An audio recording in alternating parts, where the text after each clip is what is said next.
आईच्या दुधाव्यतिरिक्त जर म्हटलं तर आपल्याला आईचं दूध जेव्हा जातं तेव्हा 6 महिने एक्सक्लुझिव्ह व्हायला हवं. त्याच्यानंतर 6 महिन्यानंतर कॉम्प्लिमेंटरी फीड आपण स्टार्ट करतो.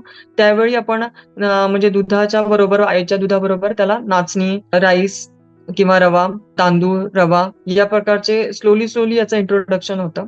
याच्यामध्ये आम्ही आईला सजेस्ट करतो, की जेव्हा तुम्ही स्टार्ट करता तेव्हा एक कुठलं जे म्हणजे तुम्ही रवा स्टार्ट करणार असाल किंवा तांदूळ स्टार्ट करणार असाल किंवा कुठली डाळ, तर ते सुरू करताना नेहमी एक फीड इंट्रोड्यूस करताल तेव्हा ते 1 वीक कंटिन्यू करायचं. म्हणजे तेच फीड 1 वीकमध्ये चालू ठेवायला हवं.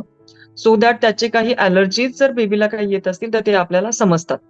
नंतर मग सेकंड म्हणजे 1 वीकमध्ये मी सपोज बेबीला नाचणी किंवा रवा वापरला, तर नेक्स्ट वीकमध्ये मी किंवा राईस वापरला, तर नेक्स्ट वीकमध्ये मी राईस बरोबर दाल इंट्रोड्यूस करणार. सो दाल देणं. मग अशा प्रकारे स्लोली एक फीड एका चमच्याने, 2 चमच्याने स्टार्ट करून आपण स्लोली जसं एज वाढत जाईल, तसे त्याप्रमाणे बेबीचं व्हॉल्यूम आणि नवीन-नवीन पदार्थ इंट्रोडक्शन करतो.